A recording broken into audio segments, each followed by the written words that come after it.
The Flow Sports Radio.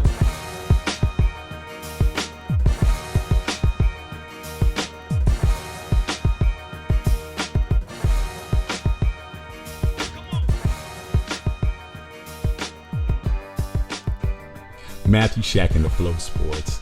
Y'all know what it is. It's the birthday boy edition. That's right. It's your boy's birthday today. So you already know I'm going to be coming with that extra high octane information. You already know that. So we're going to get right down to it and get to the first game on the schedule. Not the schedule, schedule. And that is the Chicago Bears put foot to mouth 24-17 to the Seattle Seahawks. And it was basically, once again, the Khalil Mack show. Let me tell you something, man. Khalil Mack is showing that he is worth every penny of the $23.5 million contract by anchoring that defense. Once again, the monsters of the Midway are back. To all my family out there in Chicago and Inglewood, spelled with an E on the south side, it's time to go get a Khalil Mack jersey, okay? Their defense looked fast, it looked swift, it looked formidable, it looked unstoppable. They had 5 total sacks, one of which was Khalil Mack with a strip sack, 5 solo tackles by him. You had a pick 6 by Prince, how you pronounce that brother's name? Amara Kura, Amukamara. Ooh, boy, you don't want to say that fast. Prince Amukamara. How about that? That dude had a pick 6 against Russell Wilson, man. And Russell Wilson, he looked bad. Russell Wilson looked like he had no business even showing up to play. Okay, even though he had 226 yards passing, 22 out of 36. His QBR was 11.2. 11.2, man. He was sacked 6 times. You're talking about one of the most mobile quarterbacks in the NFL was sacked 6 times. That's what Khalil Mack is bringing to Chicago. Okay? Now, I'm going to tell you this right now, man. Those of y'all who watch the show, y'all know I'm a Raider fan, but y'all know fandom don't have nothing to do with the Flow Sports. That has nothing to do with anything. It's all about intellect and being intellectual to the game. And I'm telling you this right now. I was kind of mad last night when I heard the announcer say, Khalil Mack he is a superstar in this league. Man, Khalil Mack's been a superstar in this Put some league. respect on my Okay, name. you're talking about a former defensive player of the year. Don't start trying to act like all of a sudden he can play football because he plays for the Bears. Come on, man. Let's cut it out, man. But anyway, there's really not a lot to talk about when it comes to this game. This game is pretty much, like I said, 2 factors. Khalil Mack in that Chicago Bears defense, and Russell Wilson looked like a shell of himself out there. That's it. We're going to keep it moving as we do what? Move the damn chains like we always do, because that's a first down. You already know. We're going to go to the next game, which was Sunday night's game. Cowboy Nation, last show, I really got on you guys. But now, I'm going to have to give you a 21 gun salute. No, I'm not going to do this 21 times. But you can multiply it, do what you need to do. But the Cowboys win 20-13 over the Giants. And I was on y'all because I thought you guys should have did a lot better showing when you guys lost against Cam Newton and them last week. You guys put up 20 points, and Ezekiel Elliott did what he needed to do. He showed up. Y'all gave him the ball decently amount. I still think he needs to get the ball a little bit more. 17 carries for 78 yards. He's averaging 4.6 yards a carry and a touchdown. He had a 19-yard run. Dak Prescott had a pretty pedestrian game, but he did what he needed to do. He didn't turn the ball over. And that's what needs to happen, Cowboy Nation. You guys don't need to turn the ball over. 16 of 25, 160 yards. You know what I'm saying? QBR 77.9. And the tail of the tape, Eli Manning. See, man, Giant fans out there, man, with Eli, man, it's like he is a first ballot Hall of Famer, man. He's a 2-time Super Bowl champion. But Eli, man, I don't understand how he plays. He don't play like his brother, man, but he might be more clutch than his brother. 33 out of 44, 279 yards. He had a touchdown. but his QBR was 34.1, and he was on his back a lot. He's just not mobile, man. It's just, I don't understand it, man. Saquon Barkley, he didn't do nothing running the ball, who I'm picking as my rookie of the year right now. He didn't do much with the running the ball. 11 carries, 28 yards, 2.5 yards a carry, but he caught 14 balls. He had 14 receptions for 80 yards, and that's why you guys lost. When you're passing the ball to your running back and he gets 14 receptions, and you have Odell Beckham Jr., the highest paid wide receiver in the NFL, who's supposed to be box office, Mr. Excitement, commercials everywhere you look. He had 4 catches, 51 yards. That's a problem. Eli, that means you're checking down. When you got your running back getting that many receptions, that's a check down. But hey, man, Saquon Barkley, rookie of the year. I'm trying to let y'all know. You better get on the bandwagon real quick. But Cowboy Nation, y'all did what y'all needed to do. Okay? Now, we're gonna go to the next game as we move the damn chains. The next game was the upset pick of the day. I picked this one in a runaway. Tom Brady, who is the Eminem of the National Football League, which means he's never going to lose. Anybody that tries to go against Tom Brady is going to get a heavy case of the beats. Just like with Eminem. Eminem says your name, you ain't supposed to talk back. But guess what? The Jaguars didn't play that. They won 31-20, and you had Tom Brady on the sidelines yelling and acting like a damn fool. Okay? And that's the thing. That's what I'm talking about. When you are in the stratosphere of Tom Brady, you can do things that other people can't do. When somebody else is mad or yelling at their OC or whatever, they're taking away from the team. Though they're a cancer, they're this and that. But when it's Tom Brady, he's passionate. Look at the passion on Tom Brady. Man, you know what, man? I enjoyed seeing the Jaguars put their foot in their entire teeth. I loved it. I absolutely loved it, man, because that's what you got to see. And the Jaguars, they're 2-0, 31-20. Blake Bortles. I like saying that dude's name. Blake Bortles. He beat Tom Brady on the field without question. 377 yards, 29 for 45, and he threw 4 touchdown passes, man. 4 touchdown passes. Keenan Cole, 116 yards. And let's talk about Tom Brady. Let's talk about them. Tom Brady did what Tom Brady normally does. Plays a solid game. 24-34, 234 yards. You know, he sacked 2 times, two touchdowns, QBR 71.3, blah, blah, blah. But outside of that, man, there was nothing popping. Okay? They were losing that game consistently the entire game. And I'm telling you, man, Jacksonville's not to be played with. They're not to be played with. Like it, hate it, or love it. We're going to keep it moving as we move the damn chains, because that's a first down, like you already know. The next game, I picked this one too. The Broncos and the Raiders. I'm a Raider fan, but I was smart enough not to pick the Raiders. I was smart enough to know that. And they wound up losing 20-19 in the fourth quarter. Okay? Derek Carr, 288 yards, 1 touchdown, 29-32. He had a cool game. Amari Cooper, 10 receptions for 116 yards. But as you already know, we don't have a pass rush. Hell no. And you know why we don't have a pass rush? Because we traded our pass rush. We traded it to the Bears. That's why the Bears have one. But Case Keenum, 222 yards. He had an interception. He didn't throw no touchdowns. He had a QBR rating of 35.4. Derek Carr had a quarterback rating of 83.6. Derek Carr played a very good game.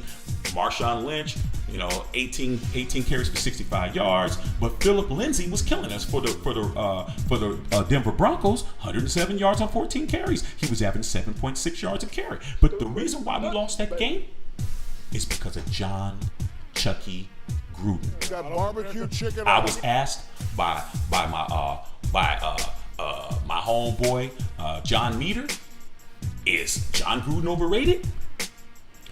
I can't say he's overrated yet, but he's on the overrated train. Okay? because I saw him do so many vanilla calls and see him do things that had nothing to do with winning that game. He tried to, he stacked the box. He was doing plays that everybody could see. I was calling the plays before they happened. He was not really mixing it up. And once again, Derek Carr has got blinders on. He only could throw to one guy. He only could throw to one guy. The first game, he threw to Jared Cook for 180 yards. Nobody else got no catches. Okay? That game, Mari Cooper had 10 receptions, and after that, Seth Roberts had 3. Jordy Nelson had 2.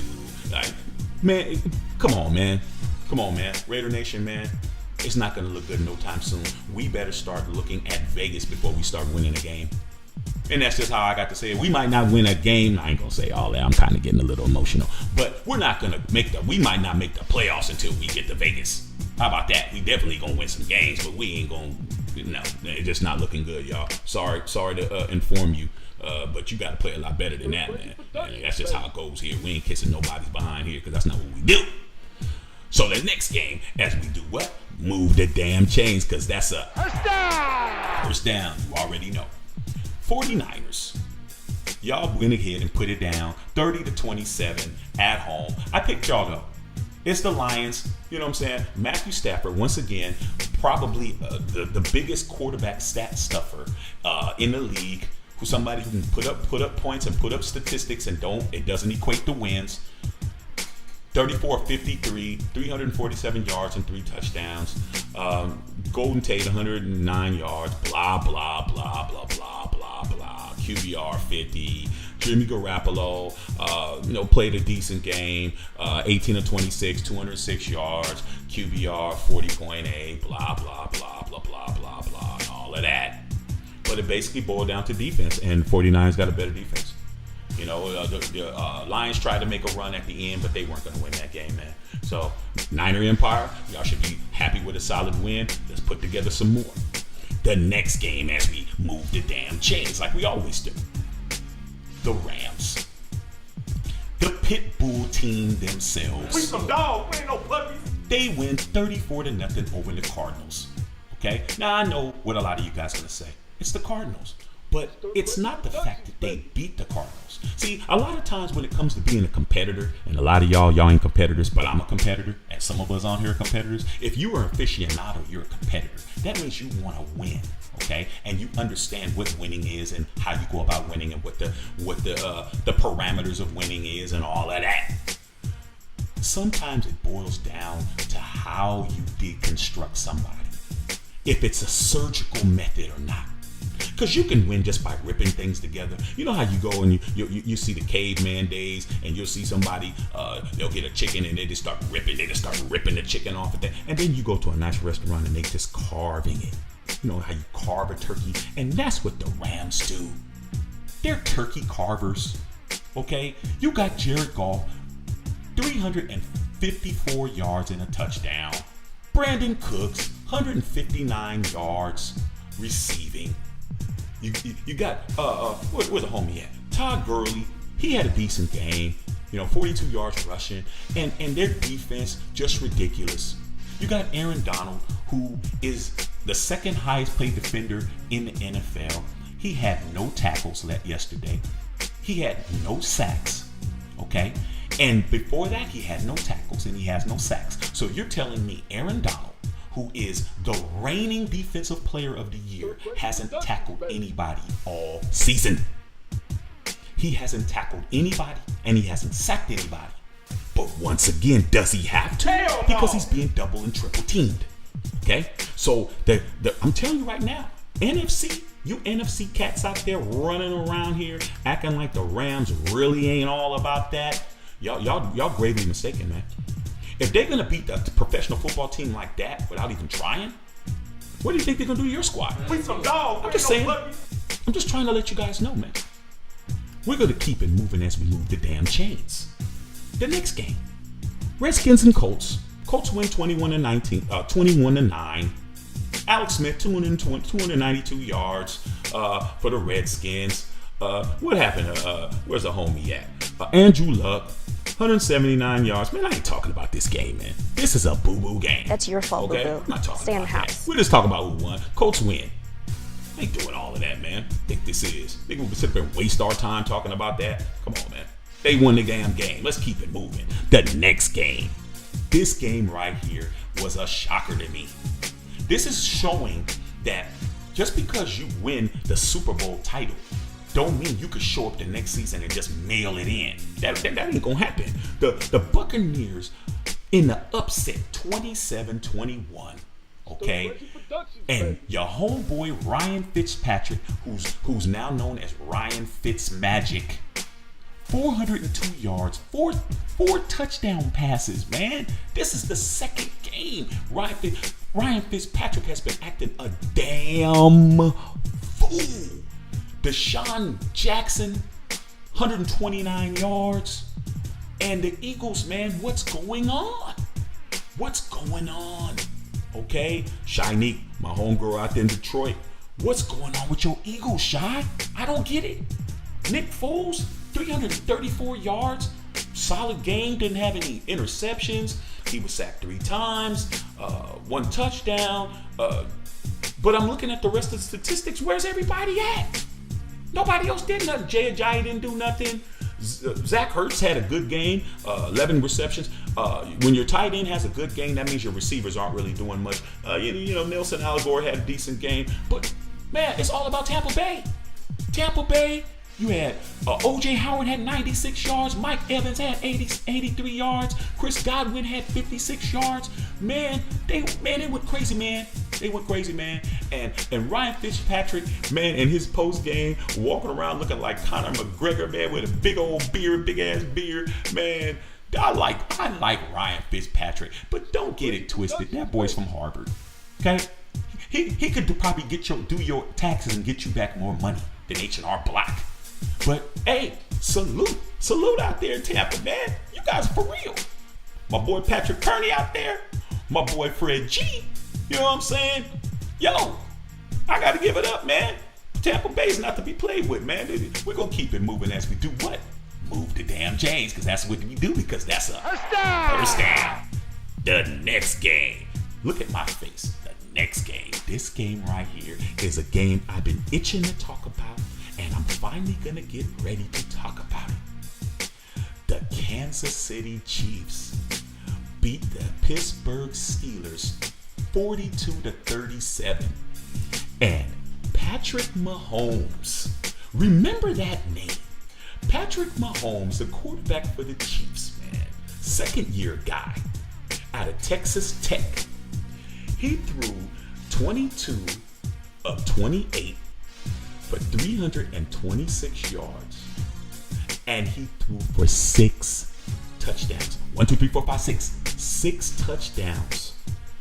And with a QBR of 97.3 against the Steelers, man. And that right there is an NFL record, because in the past 2 games this season, he has thrown for 10 touchdowns. Okay, that beat Peyton Manning's record and a whole bunch of other cats.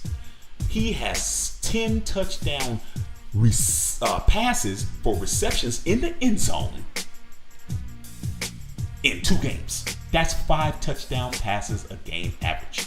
Ben Roethlisberger, he does what Ben does, but he threw 60 times. 39 of 60. 60 attempts, 452 yards, okay? QBR of 79.7. And what does that mean? That means your running game was straight boo-boo. Y'all missing Le'Veon Bell? Y'all missing Le'Veon Bell yet, Steeler Nation? Y'all missing him? I don't think that you guys understand. James Conner, who I hear a lot of Steeler fans say, "Oh, James Conner, man, he's handling his business." 8 carries, 17 yards, 2.1 yards a carry, 1 touchdown. Okay? And out of that 17 yards that he got, 9 of them was on 1 run. You guys couldn't run the football. Okay? You couldn't run the football. And you look at what's going on down here. Jesse James, 138 yards. Juju Smith-Schuster, 121 yards. AB, 67 yards. It was all in the game because y'all couldn't throw the ball. All right? Now, you look at what happened with Kansas City. Kansas City, man, Kareem Hunt, 75 yards rushing. Good. That's good. Sammy Watkins had a 31-yard run. They're complete. Travis Kelce, 109 yards. Sammy Watkins, 100 yards. Tyreek Hill, 90 yards. And he's the most dangerous man in football. And I'm telling you right now, the Chiefs are serious, man. The Chiefs are not to be played with. And I'm going to let you know right now, man. Those cats right there, they're looking like they're going to win the AFC West. Easy. We're going to keep it moving as we move the damn chains. The next game, the Dolphins beat the Jets 20-12.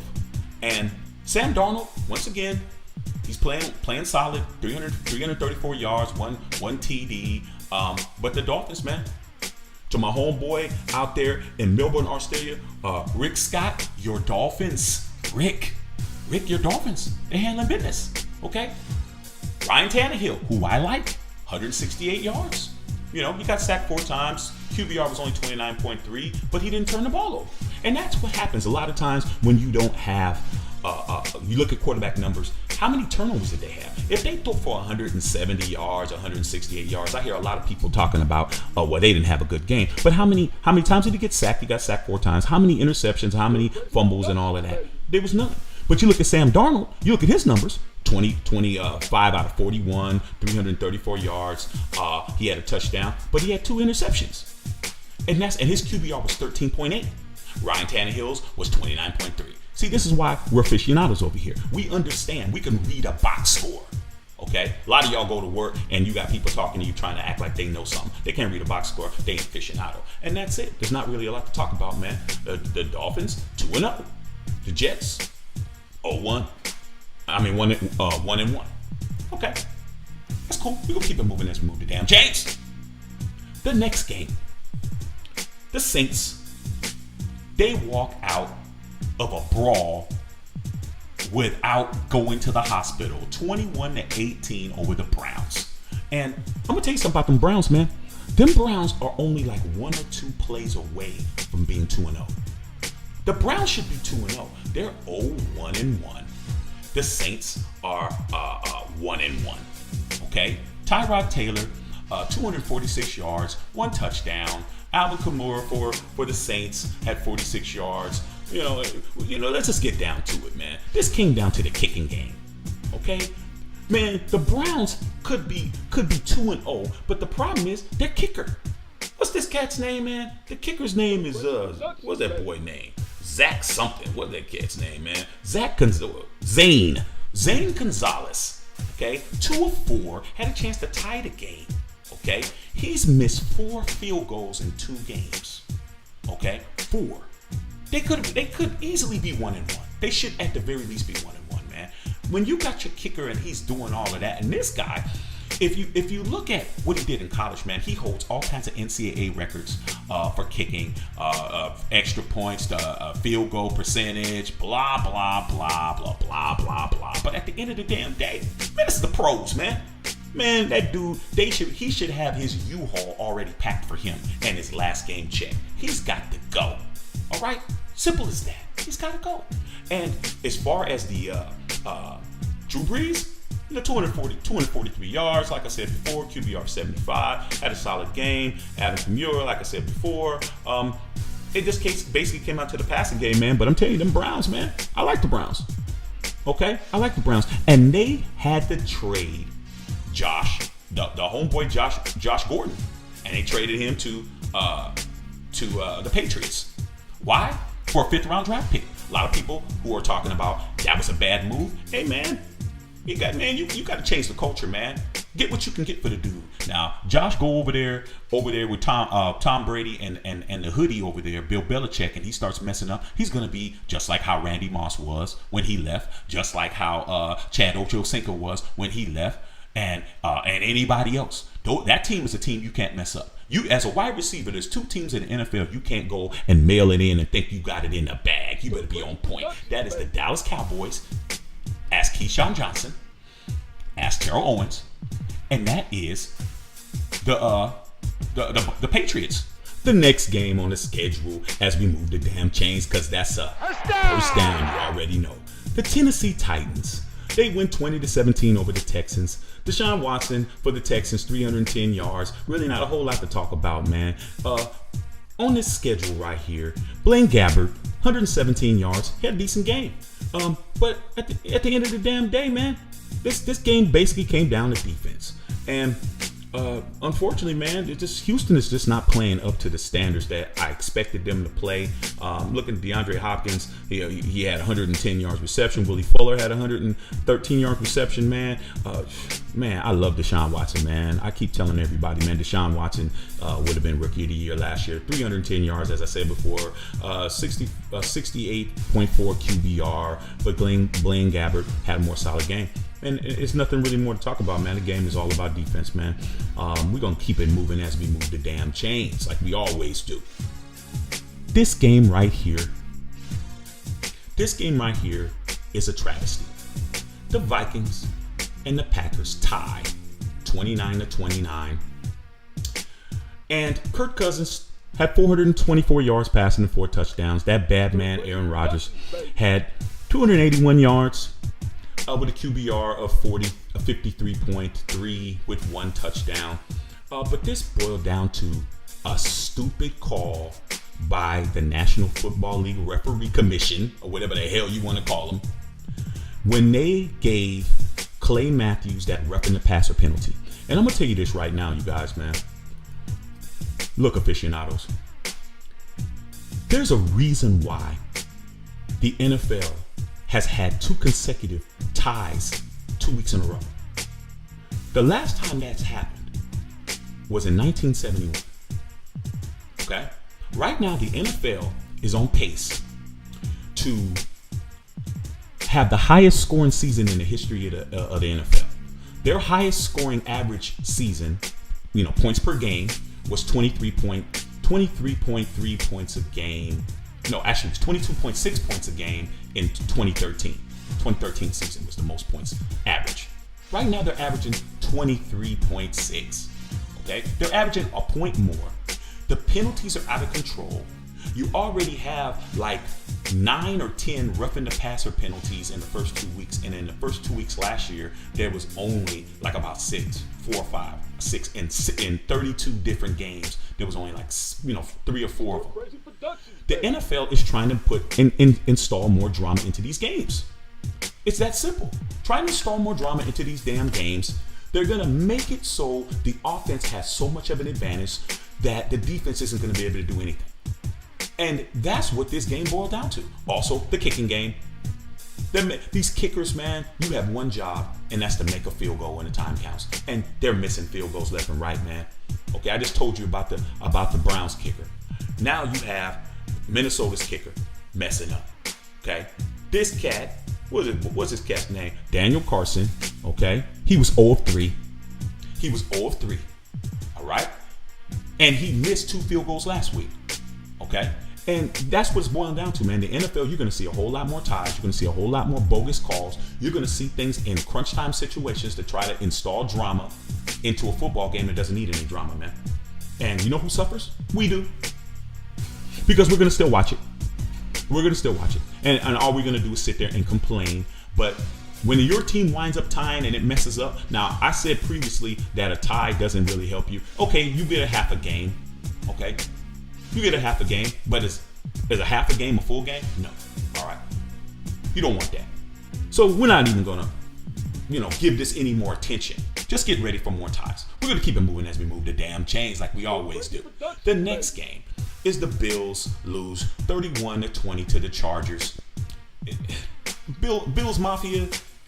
Man, the biggest story for you guys is the fact that Vontae Davis decided to retire at halftime. That's how bad you guys are. He needs some milk. That's how bad you guys are. You guys are so bad that one of your starting defensive players says, "Yo, man, I'm good, man. I'm about to go get me some chicken wings at the strip club.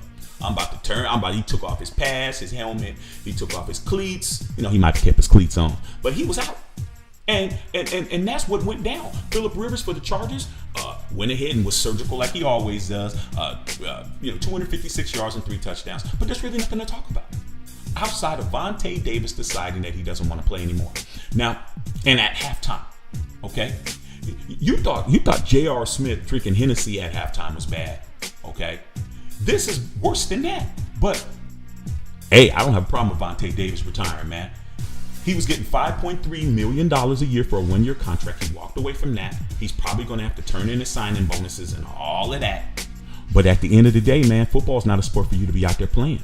You ain't supposed to be out there not having your mind and heart in it, because you're going to either hurt somebody or you're going to get hurt yourself, man. So if he felt like he don't want to do it anymore, let his ass go. Let him kick rocks. No, let him bounce. You know what I'm saying? Bills ain't going to matter. Y'all going to lose. It don't matter anyway. So I ain't got a problem with that brother, man. Let that brother go out and do what he got to do, man. He got some ones out there for Sapphire and them at the strip club. Let him do his thing, and he can get him some hot wings, extra crispy with extra ranch. That's how it goes. We're going to keep it moving as we do what? Move the damn chains like we always do, because that's a first down. You already know. Next game. Falcons win 31-24 over the Panthers. This game was a surprise to me because, like I've been saying, Cam Newton has been playing on an MVP level. 334 yards and 3 touchdowns. But at the end of the day, it boiled down to defense. And, Matt Ryan, who I say he's good as long as there ain't no pressure involved. Matt Ryan, let me look Dirty Birds. Matt Ryan is a good quarterback until there's some pressure involved. 272 yards. He threw 2 touchdowns, had 1 interception, QBR of 95.6. But what it boiled down to was Atlanta had a rushing game. Tevin Coleman, who's doing a great job filling in for Devontae Freeman, had 107 yards rushing. He was doing his damn thing. Cam Newton, once again, led the team in rushing. That's the problem. When your quarterback, who threw for 335 yards, 3 touchdowns and 1 pick, and a QBR of 70.3 is your leading rusher with 42 yards with 5 carries, that means you're not running the football. You don't have a running game. Okay? Christian McCaffrey, 8 carries for 37 yards, but Christian McCaffrey had 14 receptions for 102. Christian McCaffrey out of Stanford right now has 20 receptions as a running back. People think he's a slot receiver. He's not. People think that he's a flanker. He's not. He's a running back. Okay? And he had 14 receptions for 102. He has 20 receptions. Right now, he's on pace to break LaDainian Tomlinson's record for most receptions by a running back. Okay? 20 receptions. But that means you don't got a running game. That means you don't have a passing game. Okay? If you're checking down to your receiver 14 times, what did the other receiver? Checking down to your running back 14 times, what did everybody else do? Funches, 7 catches for 77 yards. Jarius Wright, 5 receptions for 62 yards, blah, blah, blah, blah, blah, blah, blah. And at the end of the damn day, that's what you got. You got your running back being you got your quarterback being your leading rusher, and you got your running back being your leading receiver. That's why you lost. It's that simple, man. Dirty Birds, good game. Julio Jones, 64 yards. I love Julio Jones, man. He's just not getting enough. He's just not getting the ball enough, man. We're gonna keep it moving as we do what? Move the damn chains like we always do. The next game is no game. We got through that quick. I was thinking we would say something else. Man, shoot, that's how we roll. So let's get to this boxing match. Let's get to this Triple G. And let's get to this Canelo Alvarez fight. Like we always do about Look, man. time. My boy Guy Dickinson, salute to you out there in Hawaii. Said, man, you start talking about boxing, man, you know what you're talking about. Man, not only do I know what I'm talking about, I'm going to say something that probably a lot of people ain't going to agree with. Triple G won that fight. Hell no. Triple G won that fight. Triple G won that fight. You want me to say it again? Triple G won that fight. Hell no. But I know why he didn't win that fight. Because boxing no longer cares about who gets punched the most. They care about who is being the most aggressive. It's that simple, man. Boxing is known as the sweet science, okay? But no one cares about the sweet science anymore. With the advent of MMA and the advent of combat sports, fans and now the sports want to see more aggression. They want to see people getting hit. They want to see people getting hit often, and they want to see people getting hit early. And if you're standing back there and you're throwing a jab, people don't respect a jab anymore. Okay? If you're jabbing and you're not in there trying to get your head knocked off, they're gonna say you're running. If you're a defensive fighter like Floyd Mayweather, one of the biggest things I hear about Floyd Mayweather is that he runs. He ain't running. If he's running, he wouldn't have any points scored. He's hitting you, getting out. Ba ba ba, get out. Ba ba ba, get out. Y'all don't want to see that. You want to see somebody get in there and brawl and do all of that. That's what y'all want. And Triple G deserved to lose that fight because he didn't understand that what he was up against was a typical Mexican fighter in regards to the fighting style, okay? Which is in your face like this, in the center of the ring, pursuing you, going at you. And that's what people want to see. They want to see aggression. And Triple G didn't have that. But Triple G was hitting him. He hit him more. You look at the CompuBox numbers and you tell me who got hit the most. Who tell me who had the better jabs and jab percentage and all that. But when it comes to those power shots, Canelo, aka Carnelo Alvarez, was the one that was putting the pounds on Triple G's ass. And that's why he lost. Okay? As far as the sweet science and the square circle and all of that, Triple G won that fight? Hell no! Technically. But in the court of public opinion, he lost. He lost. And that's how boxing's going. If you're not being aggressive, you're not trying to push the pace. If you listen to what Roy Jones Jr. said, and you listen to what Andre Ward said, they said the same thing, man. Canelo won that fight because he was pushing the pace. Canelo won that fight because he was the aggressor. Not that he hit the other guy the most. Not that he was the one that had the most points in the fight. I mean, come on. But he was a more aggressive person and he had the power shots. But all those power shots that he was hitting, were they to the head? Hell no! Or were they to the body? You tell me. What I saw, and I saw the fight twice. I saw Canelo working them ribs, working that midsection, working that middle gut area, and that's all I saw. I didn't see him hitting not on top, not going up top, doing none of that. But that's what y'all want. Y'all want aggression, and if you're not an aggressive fighter, and you're just out there and you're just popping jabs in somebody's face, and you're not trying to, they're gonna get booed. People gonna start booing. And the person who was pursuing is going to get more credit than they deserve. Plus, Canelo was still in rounds. He was still in rounds. Good fight for Canelo. I like Canelo. I just don't think that he won that fight. But I don't have a problem with winning that fight because it's just like playing rules. It's just like when you were a kid. You know, you're playing make it, take it. You're playing one-on-one with somebody. Some areas of the country, when we played make it, take it. I mean, when we played one-on-one, the person who scored the basketball would get the basketball again. In other parts of the country, it would be the person scored, you get the ball to the other team. It all depends on what kind of game you kind of play. So in today's rules, salute to Canelo Alvarez for being the aggressor, not hitting somebody the most, not punching somebody, not getting the most punches, not getting the CompuBox numbers, not none of that. Just I'm aggressive and I'm hitting you to the body and that's it. Okay, he wins. Triple G, that's your fault though. And that's it. The Flow Sports, once again. It's birthday boy in the house. I'm about to have a good time. I'm about to go crack open my Cuban cigars, go have me some white hen, go have a nice dinner, and enjoy myself. But once again, we'll be back on Saturday. And make sure you're sharing the show, man. We're building a good community. Salute to everybody out there, man, who is supporting the show. And that's how it goes down. The Flow Sports. Like we always do about this time. But until then, man, Triple G won that fight, man.